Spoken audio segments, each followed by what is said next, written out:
Betul, itulah yang dimaksud dengan etika. Kita bebas, tapi kebebasan kita ada tanggung jawabnya juga, bukan hanya sembarangan doang. Bu, orang-orang kan santai aja, yang penting kan lucu. Bukan seperti itu, Raka. Justru karena kita anggap remeh, banyak kasus yang besar itu dimulai dari hal kecil, bukan karena kasus yang tiba-tiba besar.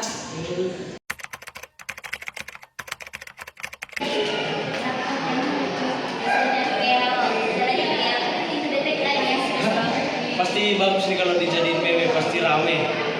Kita buat versi yang lebih serunya aja kali ya. Kalian ngapain dengan salah foto orang? Santai aja lah, weh, kan cuma buat lucu-lucuan aja. Iya, kita kan generasi Gen Z, santai aja lah. Nah jadi, Aku terus sekarang kayak panas. wih, baru 2 menit udah 200 like. Kamu susah buat ini. Itu foto asli dosen loh. Iyalah, April itu kan lebih seru. Rapid ini. Kok jadi begini ya? Karena kamu jual secara publik, dampaknya menyebar kemana-mana. Aduh, ini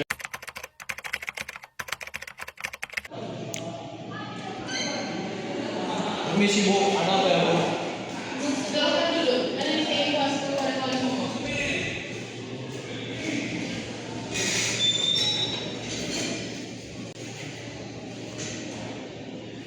Dia telah berita kampus yang telah beredar ini. Bu, saya tidak pernah sejauh ini. Itu bukan kita cuma bercanda aja, Bu. Canda yang mau kayak canda itu masuk pelanggaran etika. Ini bukan soal bercanda khas beneran loh. Bu, jadi apa yang bisa kami lakukan? Akui kesalahan kalian, tanggung jawab kalian, klarifikasi kalian. Besok kita semua akan kumpul di aula. Lakukan permintaan kalian, terutama buat Raka dan Dina. Akui ke publik. Pasti Bu.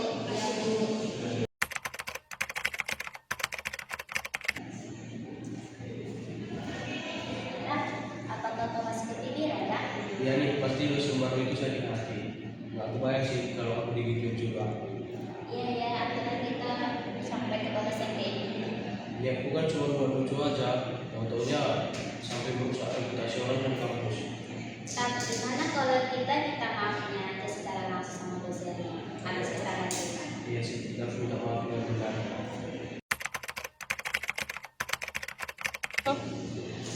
Selamat pagi rekan dosen dan rekan mahasiswa sekalian. Di sini kita bakal mendengarkan sedikit klarifikasi dari rekan mahasiswa yang bernama Raka dan Doni. Mungkin Raka dan Doni waktu dan tepat silakan. Teman-teman, di sini saya ingin mengakui kesalahan saya karena telah membuat meme dan foto tanpa izin. Saya tidak mengetahui konsekuensinya. Tapi kami berpikir, tapi ternyata melukai, menyinggung, dan merugikan. Izin Bu, saya ingin mengutarakan pendapat saya. Kita hidup di era digital, sekecil apapun postingan kita akan dampaknya besar dan sulit dihapus.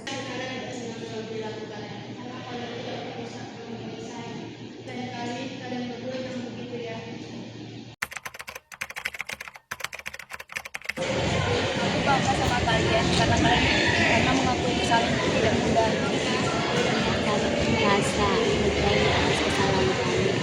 Karena kita belajar di digital ini butuh etika seperti dunia nyata. Betul, menggunakan media sosial itu mudah, tapi memperbaiki dampaknya yang sulit. Saya bangga sama kalian. Kalian sudah bisa mengakui kesalahan kalian di depan dosen sama di diri kalian sendiri. Ingatlah, media sosial itu cerminan diri kita sendiri. Apa yang kita post di media sosial, itu yang dilihat orang ke kita. Mulai sekarang, marilah kita berbenah diri untuk memposting. Jangan asal posting sesuatu di media sosial. Baik Bu, saya akan menggunakan sosial media saya sebagai ruang yang bermanfaat. Nah, teman-teman tadi sudah menyaksikan drama dari kelompok kami, yaitu etika menggunakan media sosial. Itu hanya sedikit dari dampak yang sering terjadi di kalangan mahasiswa. Di sini kami akan menyampaikan beberapa tentang etika bermedia sosial. Kebebasan harus diimbangi oleh tanggung jawab.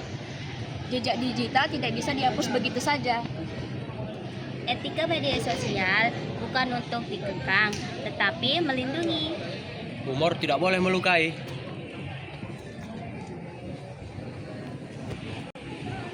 Berpikir sebelum memposting karena Karena sekali klik dapat merugikan orang lain. Oke.